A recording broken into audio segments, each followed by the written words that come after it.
Esta palavra é fiel e digna de toda aceitação, que Cristo Jesus veio ao mundo para salvar os pecadores, dos quais eu sou o principal.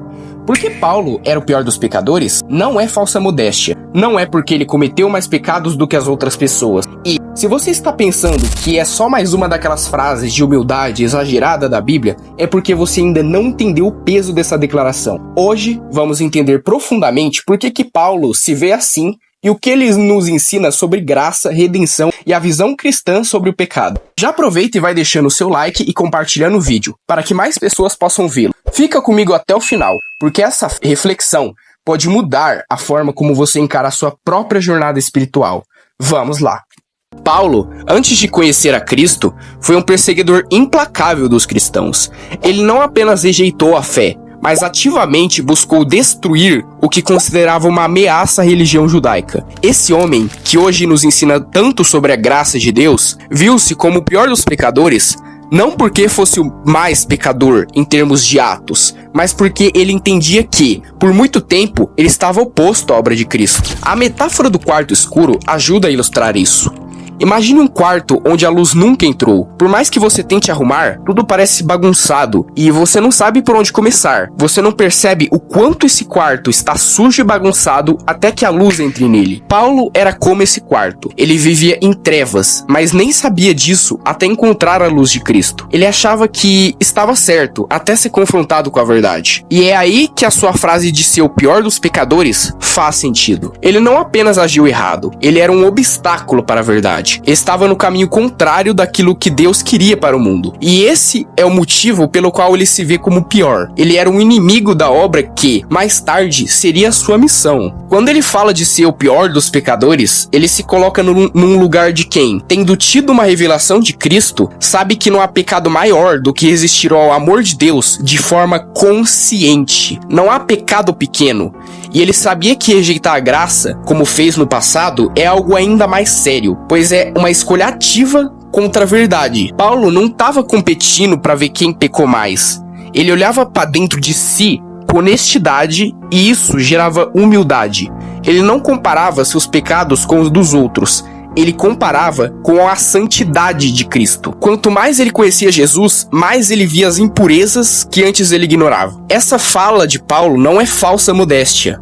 É uma consciência viva da graça que o alcançou. Ele não era mais aquele homem, mas nunca esqueceu de onde veio. Isso mantinha com os pés no chão e os olhos no céu. A verdadeira grandeza de Paulo não está naquilo que ele fez de errado, mas no entendimento de que, ao ser confrontado com a glória de Cristo, ele teve a chance de se arrepender e mudar sua vida completamente. A comparação entre o antes e o depois não está em quantos pecados ele fez ou deixou de fazer, mas no quanto ele foi transformado pela graça de Deus. Essa transformação não foi apenas uma mudança externa, mas algo radical, que tocou a sua alma, sua forma de pensar e viver. O que Paulo experimentou é que a gente chama de reconhecimento do pecado, mas de uma forma muito mais profunda. A Bíblia nos ensina que todos pecaram e carecem da glória de Deus. Mas, para Paulo, o pecado não era apenas uma questão de ação, e sim de atitude, de coração. Ele entendeu que o pecado é muito mais sobre a intenção do que os atos em si. A metáfora do quarto escuro também ilustra como Paulo se sentia. Ele estava preso em um ciclo de escuridão, sem saber como sair.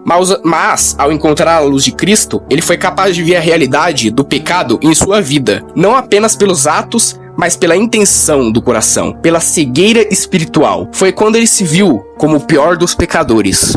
Não porque ele era mais malvado, mas porque ele entendeu a profundidade do que significava viver sem Cristo. A gente pode olhar para outro versículo, lá no livro de Timóteo. Mas, por causa disso, fui agraciado, para que em mim, o pior de todos os pecadores, Jesus Cristo mostrasse toda a sua paciência como exemplo para aqueles que haveriam de crer nele para a vida eterna. Esse pior dos pecadores se transforma em um exemplo de paciência e misericórdia de Deus. Paulo sabia que, ao ser um dos maiores inimigos da fé, agora ele servia como um testemunho vivo de que ninguém está além do alcance da graça de Deus.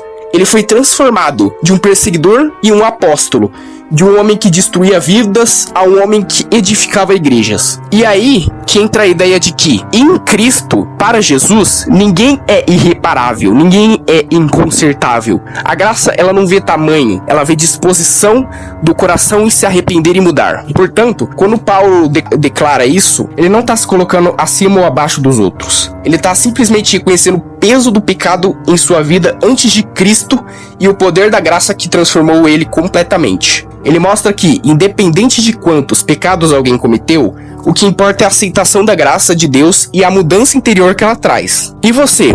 Como você vê a sua própria jornada? Será que você tem enxergado o seu pecado com os olhos de Cristo ou está se comparando com os outros para justificar suas ações? A graça é para todos, mas é preciso reconhecer a necessidade dela em nossas vidas. E esse foi o vídeo. Eu espero que vocês tenham gostado. Se gostou, deixa o like, se inscreve, compartilha, porque isso vai ajudar o YouTube a entender que o meu vídeo é bom e que mais pessoas vão ver ele. Então, por favor, eu peço humildemente a sua contribuição. Muito obrigado por assistir, até a próxima, tchau!